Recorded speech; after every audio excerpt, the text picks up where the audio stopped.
of several national advisory groups, including the Canadian COVID Immunity Task Force. So I bring to you this. So I bring to you this afternoon, Professor James Afanan. Thank you. You can go ahead. Okay, thank you. And sorry for the confusion. We had our time change last weekend. And so it's 9:20 right now. And so just bear with me. I've been trying to get here quickly this morning. Thank you very much for coming. Okay, so I'm going to talk about the mathematics of infection and immunity, and I'm going to focus on COVID. But first, I'll give you a little bit of an introduction to my interests. So I'm interested in modeling infection and immunity. And that means that I'm really interested in looking at this multi-scale problem where we have a population. So this is Toronto for anyone who, this is downtown Toronto, for anyone who doesn't recognize it. And what we have is like a population of individuals that are moving around, having contact with each other, different behaviors, and so on. And we have a very diverse population in Toronto as well. And so what we want to ultimately understand at the population level is what's this immunity distribution look like? And if we're trying to control infectious diseases, what should a vaccination program look like? What should social distancing programs look like, for example, during COVID and so on, so that we can decrease morbidity and mortality in the population? And so a lot of public health programming is aimed at the population level, but it's individuals that must uptake these things. And it's individuals that actually obtain the immunity from vaccination and infection as well. And so we need to then think about what's actually happening at the individual level. And so what we do is when we're looking at these individuals, we look at what happens when an individual is infected, when they're vaccinated, and so on. And that's going to change their susceptibility. Okay, so they're walking around in this population and their susceptibility depends on their level of immunity that they have. And that level of immunity is made up of a bunch of things within the body. And specifically, we're going to think about antibodies or humoral immunity as being that protection from infection.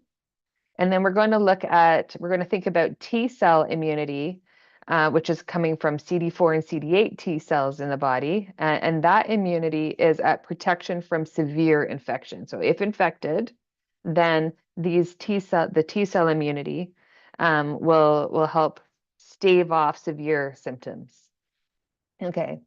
So that means then that your immunity that you have at the time that you are infected, okay, is going to also determine how sick you are, which is related to how severe your immune system is working, which is related to how much virus you have. Okay. And it's the virus that you transmit to other people in the population. And so your initial conditions of your immune system and how your dynamics of your immune system work is also going to determine how transmissible you can be. So how much virus can you be expelling to other people or into the environment, if you want to think about an environmental reservoir. But you can also be sick and not feeling very well, and so you might choose to stay home, or there could be policies in the population telling you that if you have even the sniffles, if like a little bit of a runny nose or a sore throat, you should stay home. And so when we think about these things too, then we also have to think about on these arrows, there's changes in behavior. And so we have a pretty big multi-scale problem. You've got things that are happening in the host, even within the cell we model. We've got things that happen in the population, and these are also affected by the behavior of the individuals and the policies that are happening at the population level. Okay. And so we model the pathogen and the cells in the body. We look at how sick someone will be. We try to quantify that using simply area under the curve to get ideas on your reproduction number that you have at the population level. We also use similar models to look at what the outcomes of vaccination are in terms of your immunity, and we'll have some examples of these things. And when we think about individuals and staving off pandemics and epidemics, we think about behavior that can also be incited through mass media messaging. So sometimes we look at mass media reports and we use them to inform the individuals in the population, and then they can uptake social distancing behaviors. And so here's some social distancing behavior. We also use all of this to look at healthcare demand. And during COVID, we wrote a weekly report to the federal government in Canada to estimate the number of ward beds and ICU beds that would be needed in many different geographical regions in Canada. And that then is also used to help understand personal protective equipment procurement. So how many gloves and N95 masks and visors and so on are going to be needed to protect the healthcare workers during times of great healthcare demand and infectiousness and unknowns even about the infectious diseases. So because we're interested, I mean, obviously, infectious diseases travel around the world. And so we're also interested in looking at the risk of importation of an infectious disease into a population. But I've also said that I'm interested in immunity. And as individuals move around the world, their immune systems move around the world. And that means that very diverse populations with large immigration rates have very different distributions of immunity compared to cities that don't have these large immigration rates. And what we found generally for lots of infectious diseases is that the diverse population that Toronto has boosts its immunity compared to a population that doesn't have much immigration. We're working with psychologists and immigration researchers to really understand how this boost in immunity is really happening at the population level. And so this means that if I'm modeling Toronto, I'm going to model Toronto with different conditions or different distributions of immunity compared to how I might be modeling Winnipeg in Manitoba, which is a smaller city, but also its population distribution is very different. Okay. And so we're interested in looking at immunity. We know that immunity is not a constant thing. Your immunity is changing all the time. And that can be because your immune system your cells, your memory cells, your antibodies are decaying in the body. It could also be because just your effective immunity is quite high, but the pathogen has evolved away from your immune system. And so you can think about here's your first exposure to an infectious disease. Let's say this is influenza. You get antibody and effector T cells, and now the pathogen goes away and your immune system goes down. But at the same time, you're accruing memory cells and they're going up. And so that means if you're re-exposed to the infection, you can have a very mild infection or maybe even an inapparent one. And then even years later, if the pathogen hasn't evolved significantly away from your immune system, then you still have immunity and you can have a mild or inapparent reinfection years later. And so what this means is, so if we're looking at infection, you can have an infection and your immunity is going way up on this conveyor belt. And then over time, maybe your cells and antibodies are decaying naturally, or maybe also the virus or pathogen is evolving away from that immunity. And so this is your effective immunity. And so then your effective immunity is going down this conveyor belt over time. And so then maybe you become infected again. This could be a milder infection and so on. And so your immunity is moving up and down this conveyor belt depending on what you're doing. You can also be getting vaccinated. Here's a vaccine, an initial vaccination. It's moving you up. And then, some years later, you get a booster dose and it bumps you back up to here. There's a bunch of different things that we can think about that are happening on this conveyor belt. So this means that your immunity is dynamic. It's decaying, it's being boosted we need to be thinking about that when we're thinking about individuals and their susceptibility, but also be thinking about their the population of individuals at the population level. Okay. So just brief introduction to some simple models. So we know this is Kermack and McKendrick. They developed the SIR model, which is the basic model of population level epidemic modeling, where we have people who are totally susceptible and we have people who are totally immune, and they get from S to R by getting infected and then recovering. And so this is that basic model here. But this is too simple.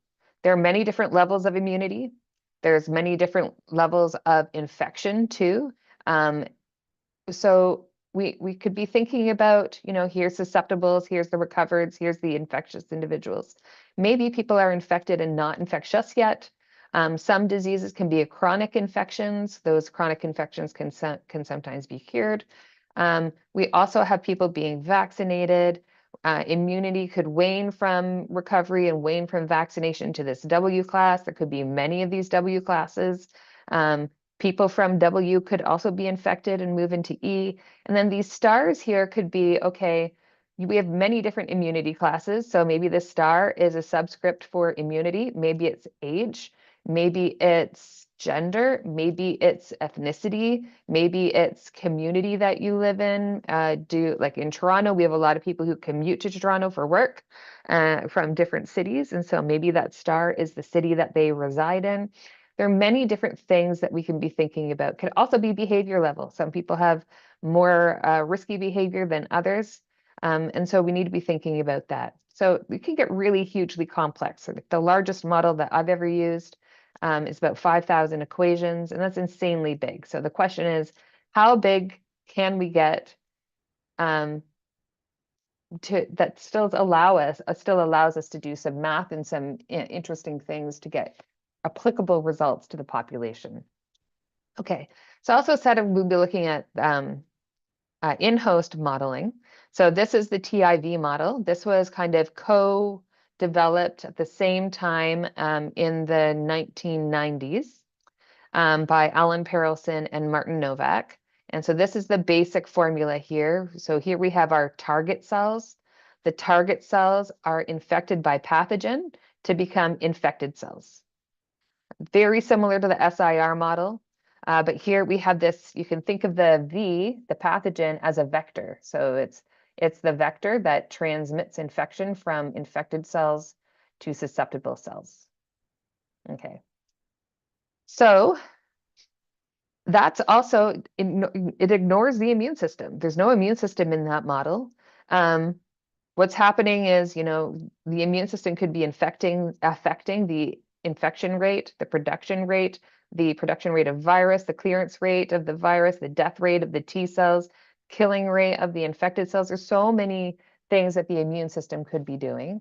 And so we could be thinking about a much more complex model where here we have now, here's the pathogen, the antigen. It's being recognized by cells called macrophages or dendritic cells. They become antigen presenting cells. They recognize it, they encapsulate it, and they chew it up. And then they present it to CD4 T cells, who become the helper cells of the immune response. The CD4 T cells then can become a T1 helper cell. And then through type 1 cytokines, they help activate the naive CD8 T cells.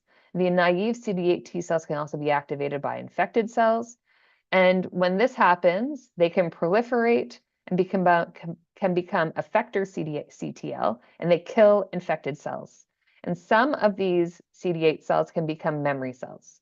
Some of the CD4 Th1 cells can also become memory cells. But if a CD4 T cell becomes a type 2 helper cell, then it can help activate B cells. The B cells can then proliferate and make antibodies. So here they become plasma cells. They start making antibodies, and the antibodies neutralize the virus.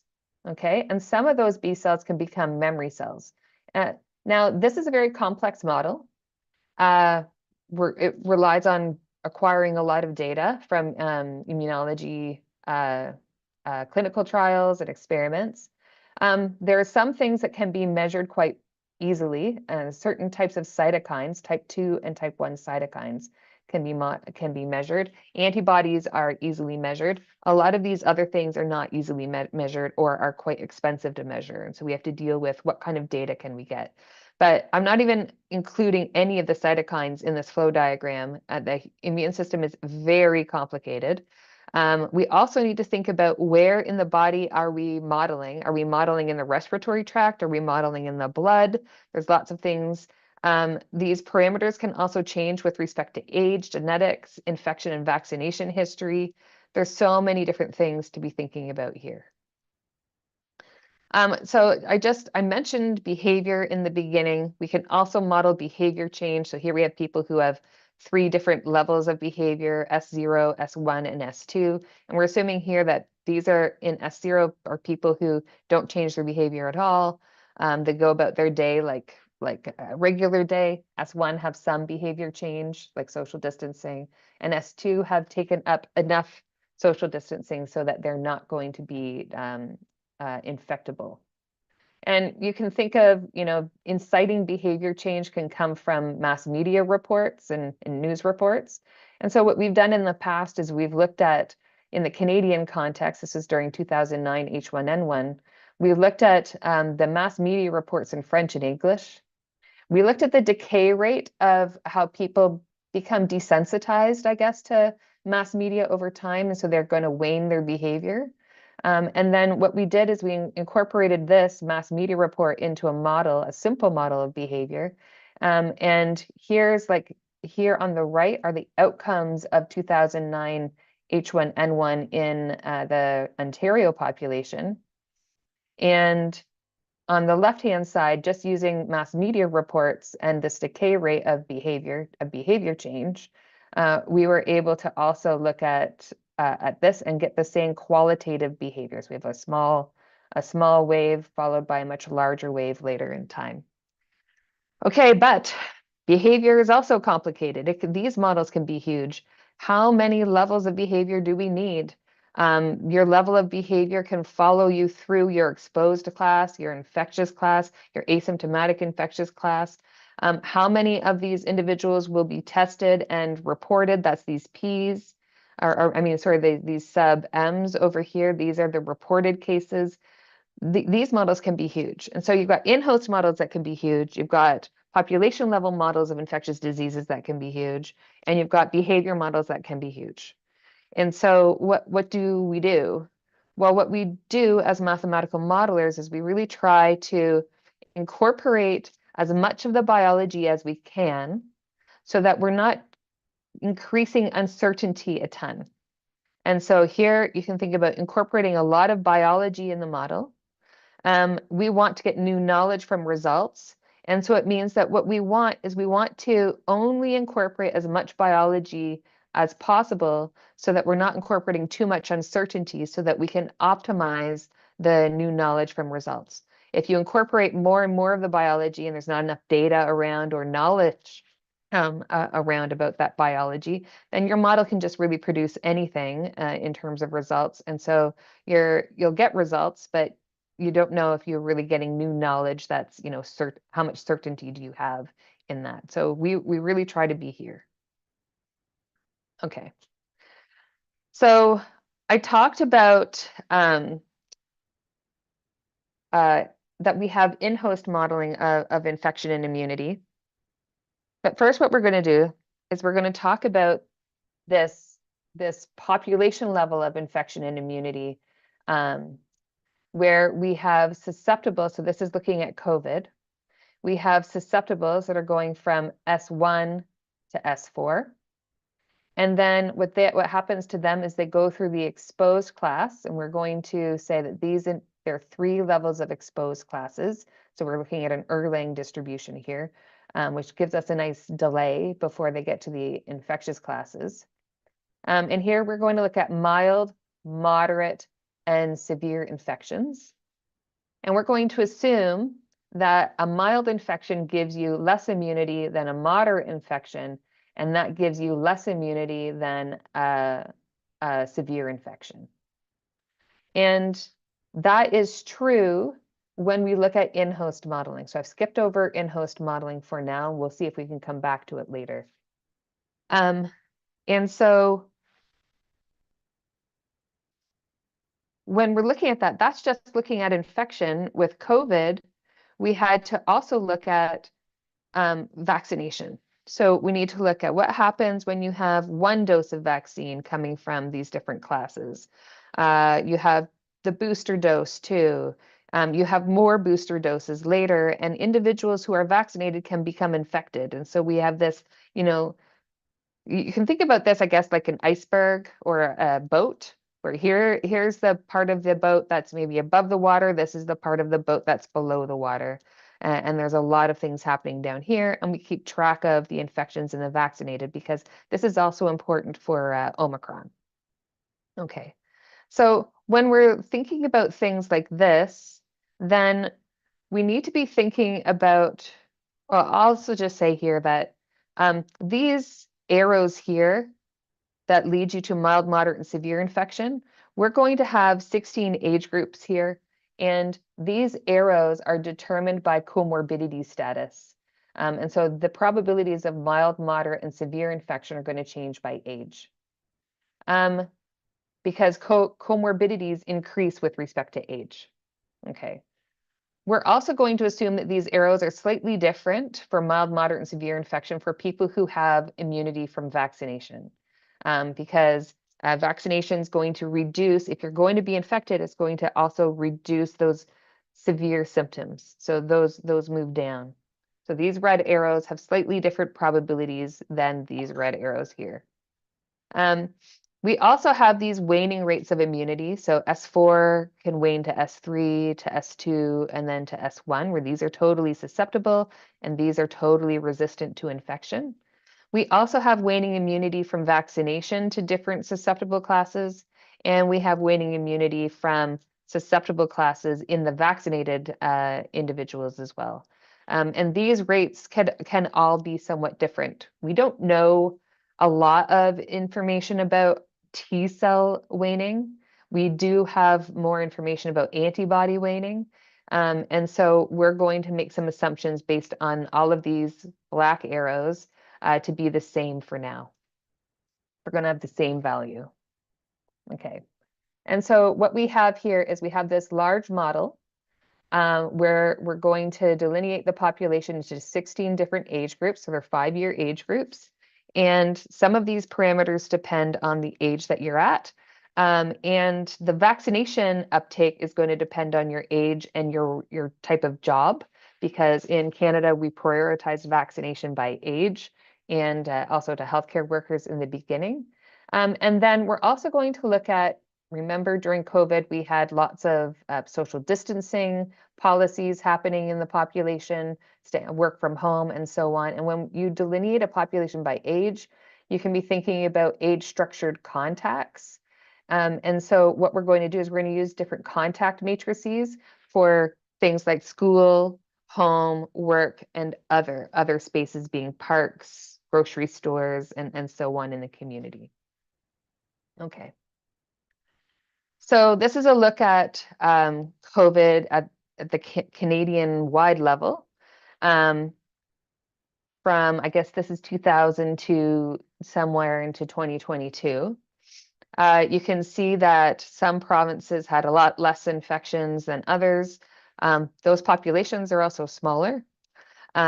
We hear the territories had a lot less infection than here, but the population level is much smaller there. And the effect of infection can also be different in some different subpopulations. So we're somewhat interested in our First Nations populations because infection can have a different outcome here. Also in terms of their access to healthcare is very different in some provinces and territories. Here, you can see that Ontario and Quebec had a lot of infection. When we look at the different infections by age, this is reported infections by age. You can see we had a lot more infection in the 20 to 29-year-olds than others. But when we look at overall outcomes in terms of deaths are more clustered to the older age groups. Okay.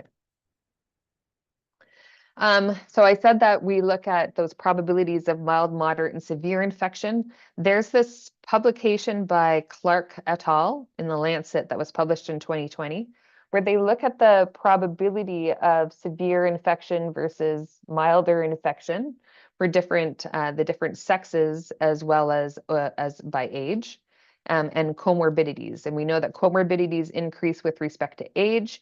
And so we're just going to assume that age is the surrogate for comorbidity status. And so we're going to use different age groups. Where here the age groups are on the x-axis for looking at those probabilities of severe infection. And so we get those for the Canadian context. They published these probabilities for every country in the world. And so we took the Canadian values and we used that. At the same time, we were looking at back of the envelope calculations for looking at these probabilities and using reported data by age, by province, and so on, and looking at other countries.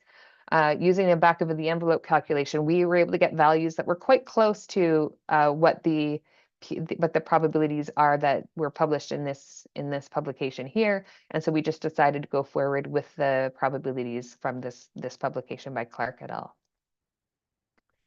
Here are the contact matrices looking at age structure. So you can think this is no mitigation. So pre-COVID, this is the synthetic contact matrix for the Canadian population, where here we have the age of the individual and the age of the contact. Okay. And you can see that there's more contact on the diagonal, and that's because individuals of a certain age have more contact with individuals in the same age group as them. And that's because of school and because of work mostly. You can see though that adults have contact with their children. Okay. And you can see a little bit, somewhat a wave of grandparents having contact with their grandchildren. You can also see the workforce is a little bit, there's the workforce as pretty large age group from age 20 to age 65. And so there's contacts between age groups in the adult population up here as well. Okay. So when we were in the very most severe lockdown of COVID, this is what our contact matrix is assumed to look like.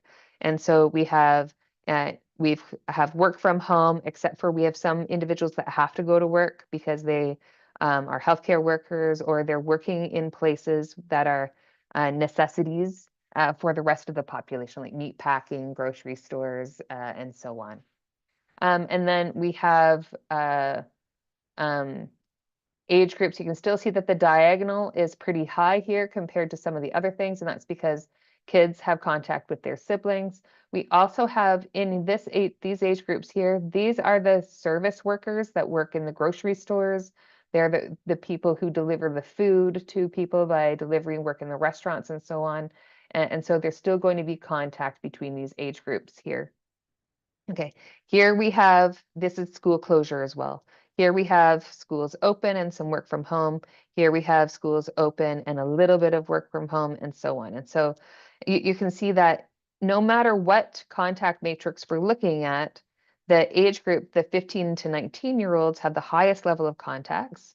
And we found that when we were just looking at the rollout of vaccination, you can look at a direct contact to an individual from vaccination, and you can look at indirect contact. So if I get vaccinated, I'm indirectly protecting my family members.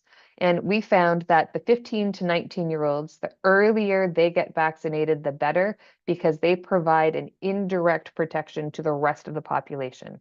And so we use that to I guess, suggest that 15 to 19-year-olds should also be given vaccine as early as possible after, I guess, the elderly and the healthcare workers. Okay. Over COVID, our social distancing policies by province were changing. You can see I live in Ontario, and Ontario had the most severe social distancing and work from home and school closure policies. And so, but these change over time here. I'm just plotting ones that have to do with Alberta and Manitoba. And so those contact matrices are going to be changing over time. And so we have to account for that in our model. Okay. We also have vaccination. Here's data that we're getting from vaccination. So here's at least 1 dose over time. People who have 2 doses. Here are people that have at least 1 additional dose, two additional doses, and so on. And this is by province. We also have that information by age. These are things that need to be incorporated in that large model. Okay. So now we're going to look just briefly at the in-host modeling. So I only have about 15 minutes, so I'll go through this quickly. We looked at in-host modeling for vaccination, and we looked at in-host modeling for infection. In both cases, what do we get from our collaborators and from clinical trials? We get some measurements of cytokines. We get an interleukin, an interferon, maybe we get granzyme B, and often we'll also get some measurement of antibodies. Okay, and so what we do is we make mathematical models at a reduced complexity because we only have so much data. Maybe we don't have a lot of individuals in these clinical trials either, and we don't know how. We at most, well, not at most, we at least get 3 time points of measurements. So we need to make sure that the model is sufficiently powerful for a low power data set. Okay, and we fit our mathematical models to different individuals in the population. So here, what we have is a fit of our mathematical model to individuals in a clinical trial. And this is using Moderna, I think, is either Pfizer or Moderna in this population for different vaccination studies. So here's a data from Goel et al., from Bergameshi, Kamara, Stankov, Widge, and so on. And we look at different age groups and different sexes. We also look at infection. So here's some infection data. Who's getting a moderate infection, a mild infection, a severe infection. So we fit the same mathematical model to these data sets to get our parameters for understanding mild, moderate, and severe infections and how transmissible someone will be and how protected they'll be from infection. And we do that for different times of the pandemic as well to get an idea of how wild type versus alpha and Omicron and beta change. Over here, we're looking at also vaccination outcomes. Here, we're looking at AstraZeneca, and here we're looking at Pfizer and Moderna, and we're getting an idea of how antibodies decay over time. We don't have a lot of information on T cells, so we don't have a lot of decay rate information on T cells. And so those waning rates are somewhat still going to be a little bit hand wavy in the larger model. Okay. We need more information on T cells. There's my plug for a slide there. So when we get to our population level now, we have information informing many of these parameters. There's a parameter beta, which is a transmission rate, which we're going to calibrate. We're going to fit based on the basic reproduction number that we have for COVID-19 in the Canadian population. But we still can't account for a lot of, acceptance and change in behavior. And so we use this parameter kappa to calibrate to the model with these different contact mixing matrices. And we look at how this parameter kappa is going to change over time to give us an idea of how behavior is affecting infections and how the weather is affecting infections as well. And also looking at other things that are going to affect that transmissibility. Okay, so after we calibrate the model to the data, this is what it looks like. So here we're calibrating to daily incidence, and here we're also calibrating to daily hospitalizations. And so you can see here the plus signs are the data, and the data, the model is calibrated to this data after it has been smoothed. You can see that when we're doing our model calibration, we somewhat are a little low on this in this wave in terms of daily incidence of cases, but we're a little high when we're looking at hospitalizations. And so we're also a little bit low here. And so we're working on this calibration and working on calibration by age. But this is the observed scenario that we had in the Canadian context. Okay, and this is what that kappa parameter looks like. after we do the calibration. And so what this says is that when kappa is greater than 1, it means that the contact mixing matrices are too strong, and we have to relax those contact matrices a bit. And so here we have, say at the very beginning of COVID, we have behavior change is not happening as fast as we want. Then over we have people becoming more sensitive and changing their behavior. This is when in Canada we have this thing called March break, and in March people go on vacation, and that's around the same time that people were told that they should be staying home. And so we have this, a lot of people are going on vacation, then coming home and doing their 2-week isolation period. So that's accounting for that. When we're looking at different waves of infection and different policies of work from home and so on. So in the summers, the social distancing policies are relaxed, but then you can see we sometimes get over this threshold of 1. Here's when vaccination starts, so more relaxation. And you can see when Delta wave comes into the Canadian population, we're getting higher and higher. And so this is also going to change with respect to the fitness of the virus. And so kappa is actually made up of a ton of different things. It's social distancing, relaxation, and compliance, wearing masks, compliance, testing rates, contact tracing rates, they change over time. The fitness of the virus, the reproduction number of the wild types different from alpha, different from beta, different from delta. And there's also the effect on weather. And in Canada, we have very extreme changes in weather from winter to summer, and those affect the humidity in the air, and that's also going to change the transmissibility of the virus. Okay, so what we do is we track infections and immunity over time using this model. And this is an example of something that we had as a result in summer of 2021. We were asked by the Ontario government to model a projection of what could happen in the fall, because they wanted to know, should they be giving out a booster dose of the vaccine?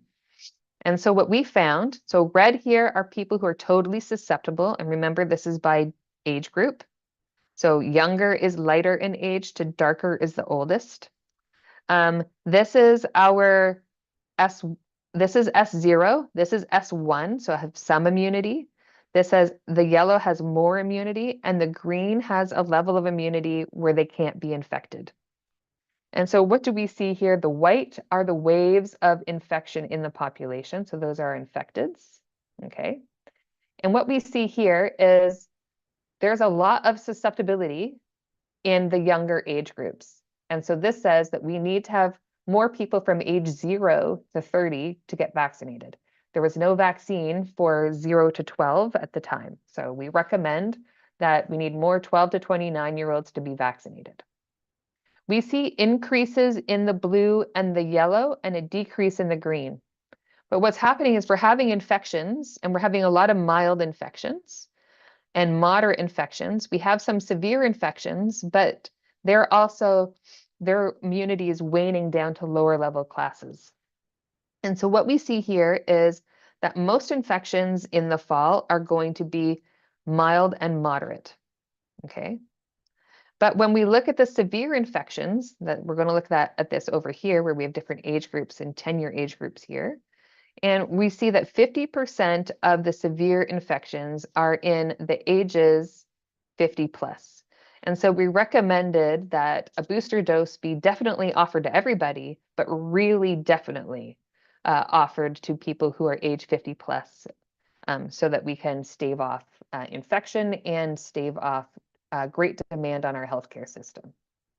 Okay. When we look at the vaccination policy, we're also interested in understanding what seroprevalence looks like. So this is a level of antibody measurement in the population. And when we look at different types of data, we have anti-S data.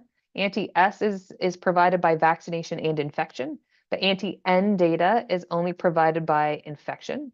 And so our model outputs are the solid lines, and the dashes are data coming from our blood donor pool, who are more healthy and usually younger, and kids can't give blood. So we're only really comparing our overall model to a subset of the population. You can see that our vaccination outputs pretty close to what they're looking for anti-S data, and our overall infection-induced immunity is a little high here, but that's because we think because the blood donor pools are more healthy and probably had less infection over time. So not so bad. The last thing I want to look at is different immunity levels. And so remember that this is severe infections, and these are the severe infections that we observed over COVID from 2020 to the end of 2021. And so now what we're interested in looking at is, well, what if school was not closed ever? What if it was only open some of the time? What if school was open and we never wore masks? What if work was never work from home? And what if we had some mask wearing and looking at other places? So we're interested in understanding retrospectively how these policies change the number of infections over time.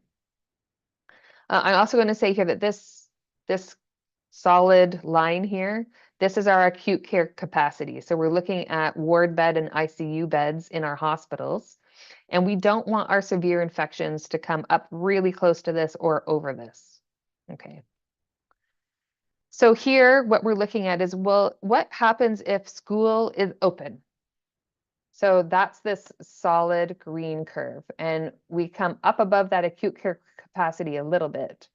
And that's with no mask wearing. If we add a little bit of mask wearing into the population, we're only over that line just a little bit. What if we only opened school in the second year? In Ontario, school was almost closed for 2 years.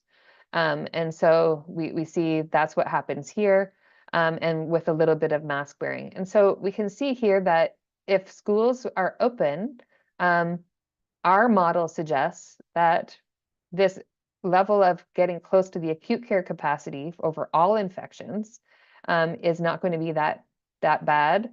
Well, I mean, it's still pretty bad, but maybe the trade-off between having our children in school and their mental health and their learning is important for looking at this. If we keep schools closed and we allow work to open so that individuals can go to work and have maybe a little bit of mask wearing, you can see that we go way over this acute care capacity. And so this says is that we should still have work from home, and maybe our kids can go to school. And this is looking at having no restrictions on parks and other places, grocery stores, the mall, and so on. And you can see that if there's no restrictions with like no social distancing and so on, then you can see we're also way over that acute care capacity. And so the outcome here of the model is that maybe schools could be open in a future pandemic, some things that we need to be considering. Okay. I'm going to hop over all of this and just say that we looked at healthcare demand modeling. We wrote a weekly report for the federal government, and now our model is being procured by the federal government to look at healthcare demand for ward beds and ICU beds and looking at personal protective equipment procurement. So that's something that we're still working on. We also looked a lot at behavior modeling, and this is an example of 2 of our publications that came out with respect to COVID. And some things that we found is that if we don't incorporate waning immunity into the population, we can't get this last peak of infection. So waning immunity has to be there. And we tried to understand how people make decisions, I guess, about their social distancing behavior and their mask wearing. And we tried to quantify the cost at which people are considering vaccination and mask wearing as well. So if you're interested in those publications, you can have a look. Okay, but overall, I said I'm interested in in-host modeling, population level modeling, immunity modeling, infectious disease modeling, public health policy modeling, and all that's also going to be affected by behavior. And so with all of these projects, I worked with a lot of different people, and here are individuals that worked on all of the models here. And this was funded by a lot of different funding bodies in Canada as well. So I will leave it there and say thank you and sorry about coming late or early because we had the time change. And I can leave some time for questions and maybe to remind people that, you know, if you're interested, I'm a past president of the Society for Mathematical Biology. And we own this journal, the Bulletin of Mathematical Biology. And so if you publish in that journal, you help the society. And in turn, we then have money to provide for funding for webinars like this. And so you can think about applying for some funding for such webinars or in-person meetings as well from the Society of Mathematical Biology. So I'll leave it at that. And if we have any questions, thank you.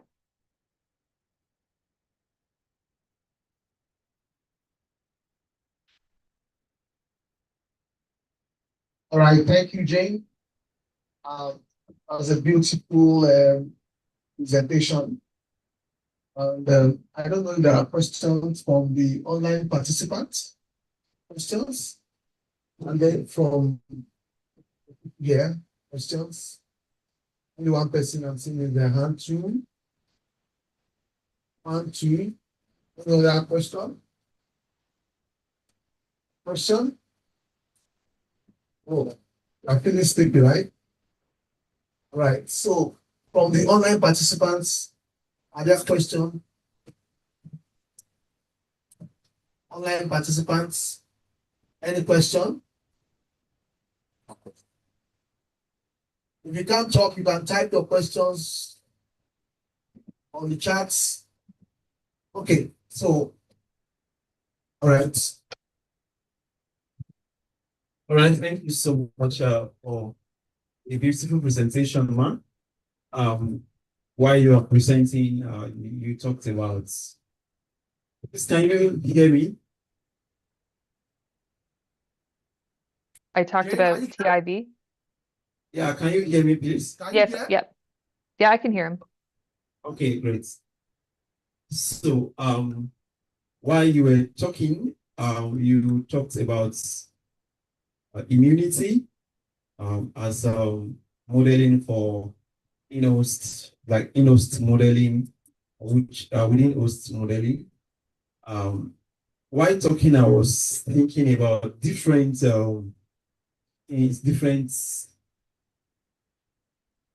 effects of immunity. In that we know that it's possible for immunity to be responsible for infection blocking. It's also possible that certain immunity level helps to clear infection, while others help to reduce the severity of a disease.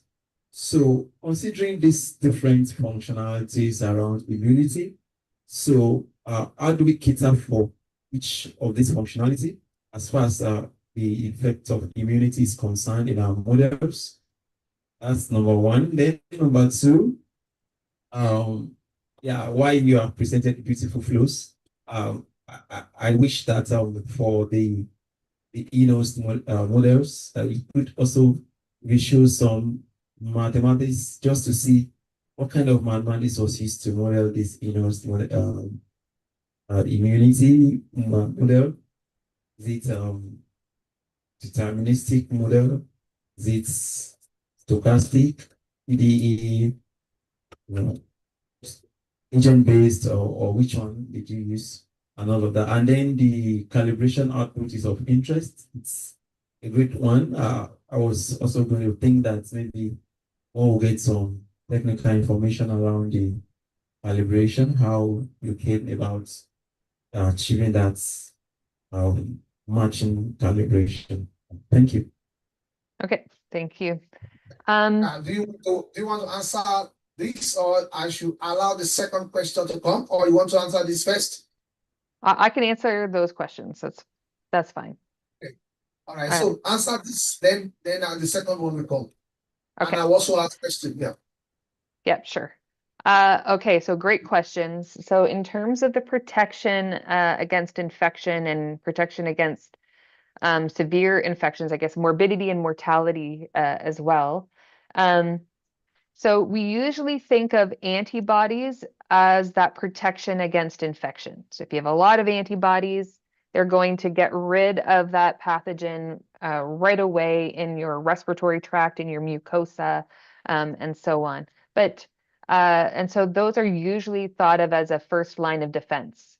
And they're generated from these plasma cells, which are related to the B cell population. So you can also have memory B cells that can, if activated, proliferate really quickly and make more antibodies.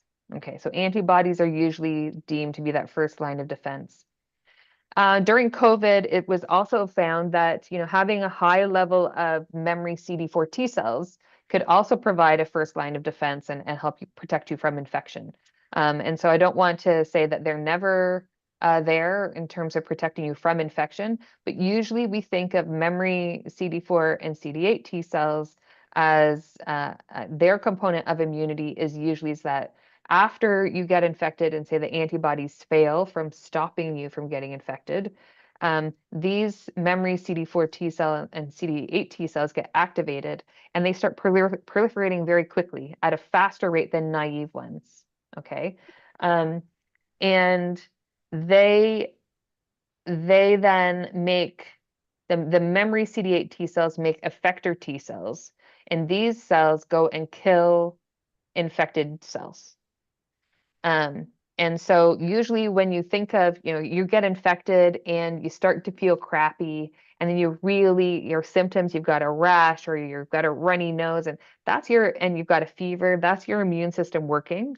And that's your ramp up of your immune system. And then when your symptoms start to decay, when your symptoms start to lessen, I guess, over time, that's because your immune response then is starting to decrease because it's gotten rid of that pathogen in your body. And so your symptoms come from your immune response. And so we try to understand T cells and antibodies. We get measurements, cytokines like interferon, we get interleukin-2, interleukin-10, sometimes interleukin-12, granzyme B. They're different types of cytokines that we get measurements from in the clinical trials and from our immunology collaborators. And they're related differently to the CD4 T cells and the CD and the B cells. And so we've got interleukin-2, interferon gamma here, granzyme B. Granzyme B is going to inhibit productively infected cells. We also have interferon. If interferon is absorbed into target cells, it makes them resistant to infection by the pathogen. There's lots of things that are happening that, it's such a complex system.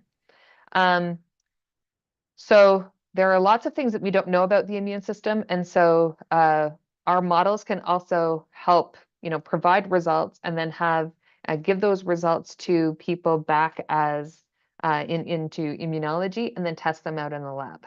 And so that's really neat too. For these models, we use systems of ordinary differential equations. Biology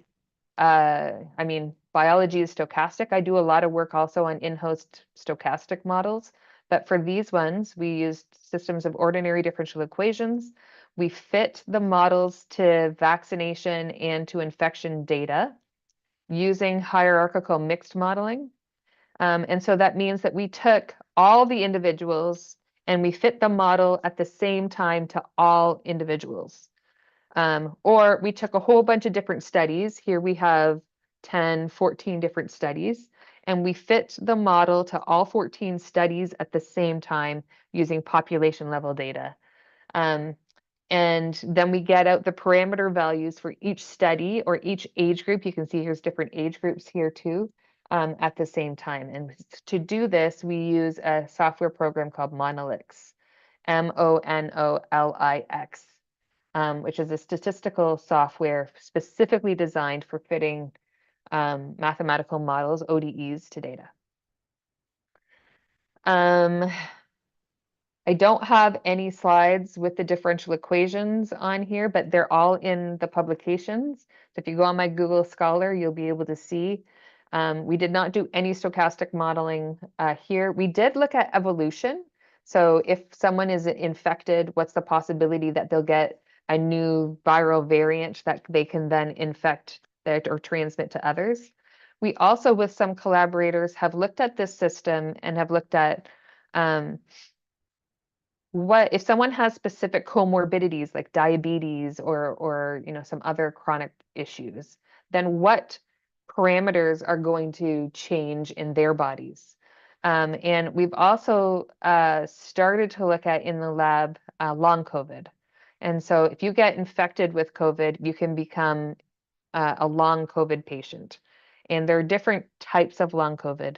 And what are the in-host characteristics of these different types of these individuals, which can then help us understand how to treat them, what kinds of therapies they need to be able to recover from long COVID, and how this affects their susceptibility to other infectious diseases and how severe infections they'll get. So there are a lot of different things that we can do. I think with COVID, there's so much COVID data from vaccination and infection and long COVID now, and I'll be working on COVID for the rest of my career.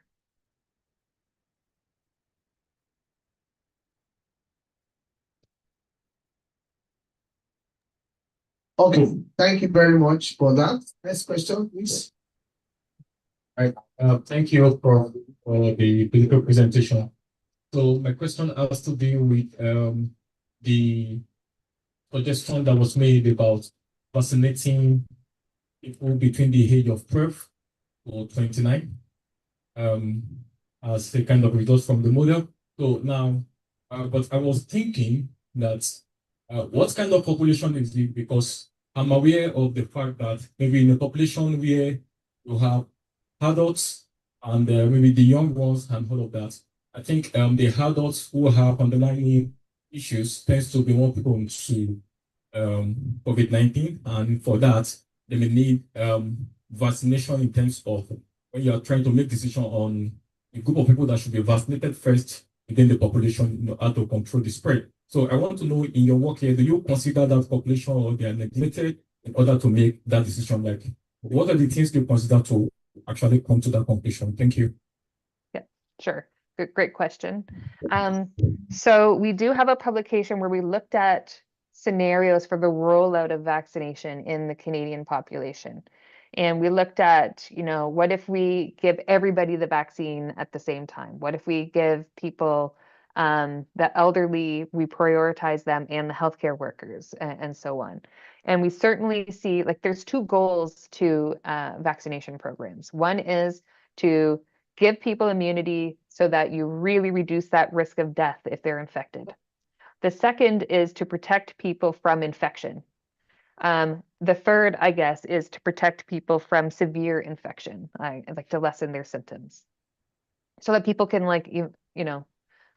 reduce the amount of time they are not productive to, so that our population, our economical system can move forward too. And we need to reduce those infections so that we're not overburdening the healthcare system.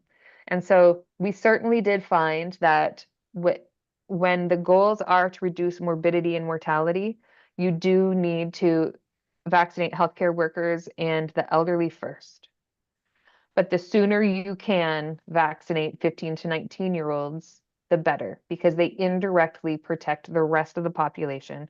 Because these individuals, they have the highest contact rate, and that's because they're hanging out with friends even when they're not supposed to. But they also work in our grocery stores. The grocery stores were open during COVID.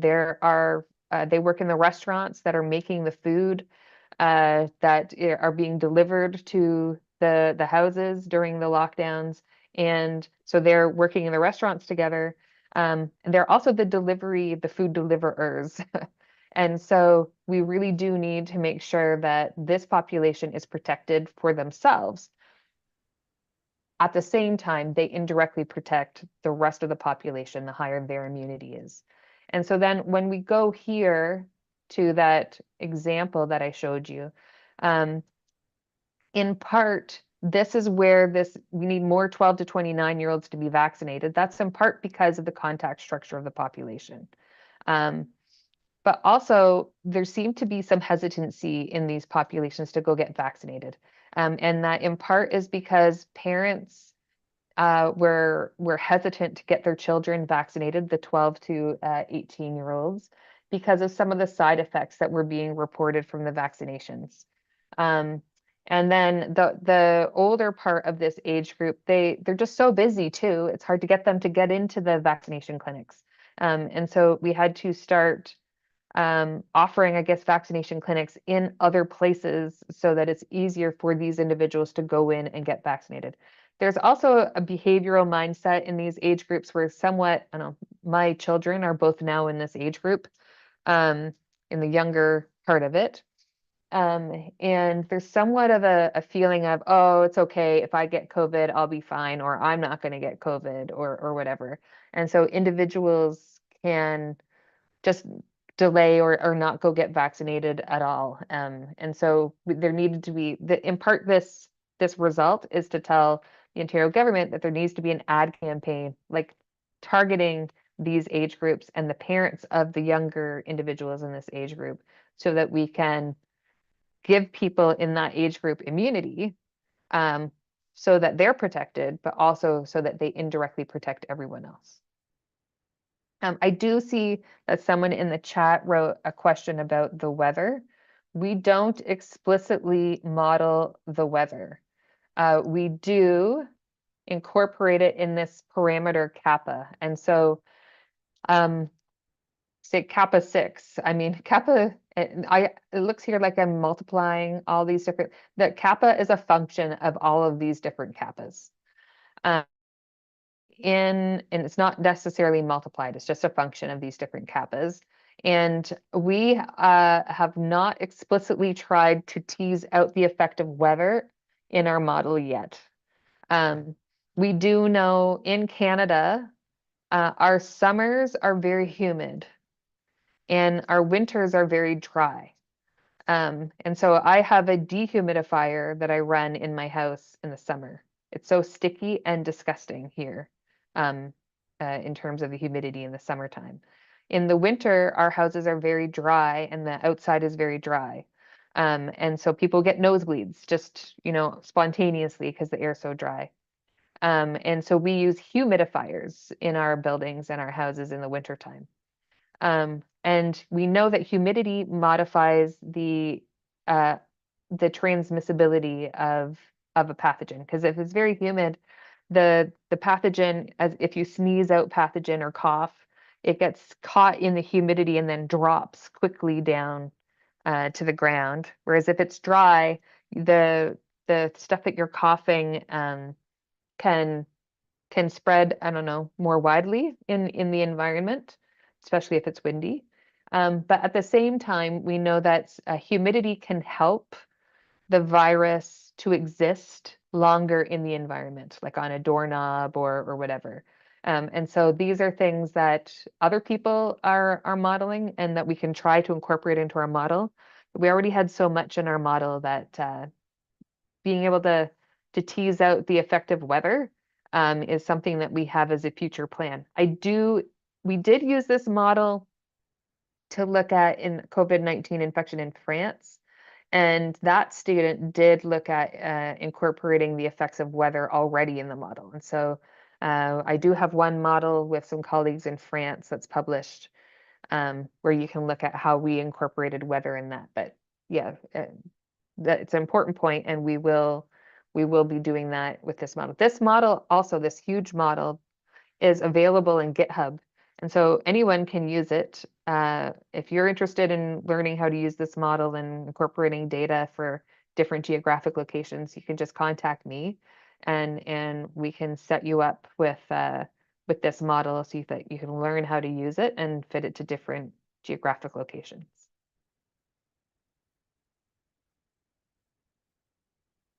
It runs over MATLAB.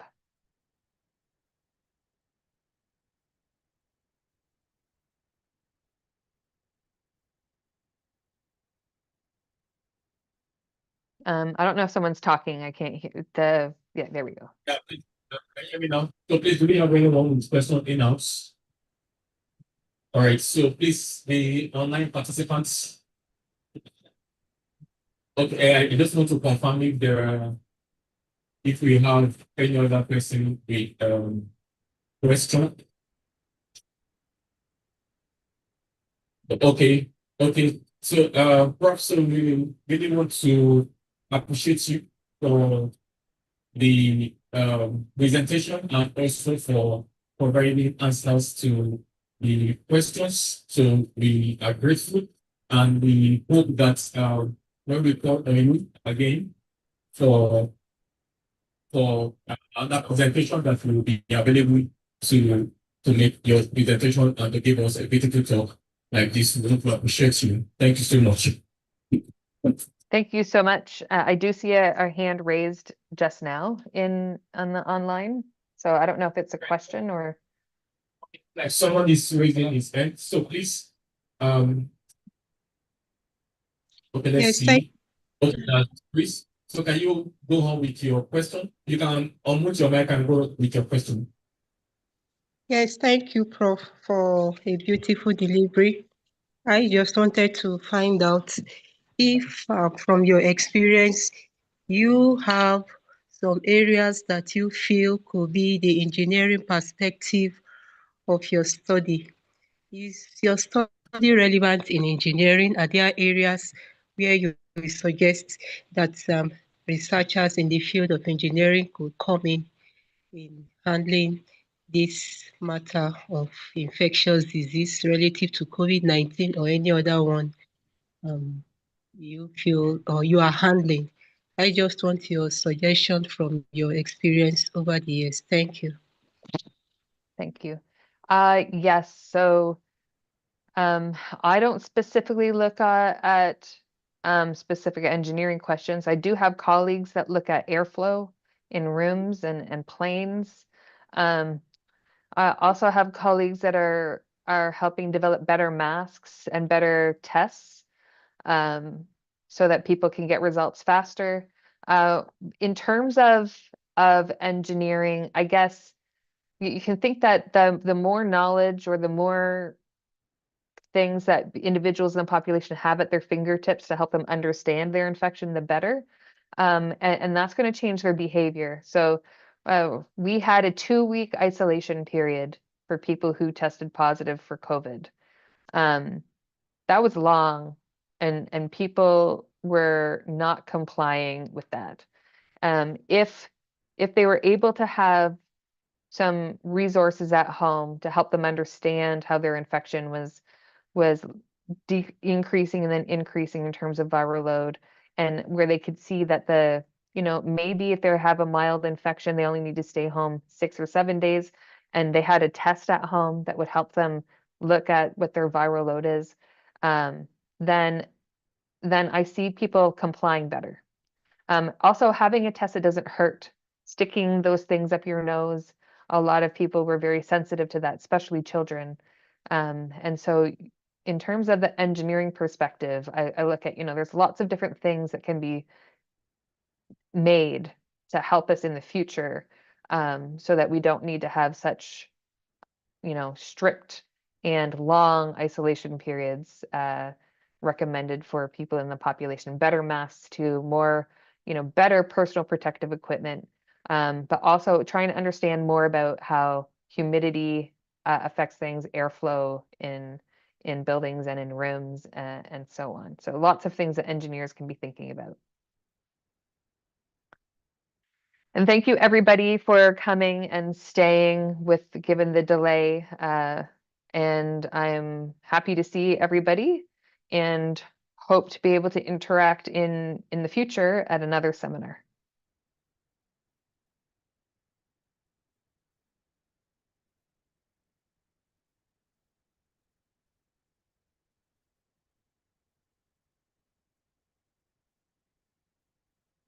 Have a great afternoon. I can't hear you if you're saying because it's muted. Great. So yeah, thank you so much once again, Prof. Please can we give another round of applause? Thank you. Yeah, so we are Thank really, you. really grateful. We hope to connect. So thanks so much. Bye. So we've come to the end of the webinar for today. So thanks. And the online participants, thanks also for joining. So have a wonderful time. Goodbye. Fine. Stop.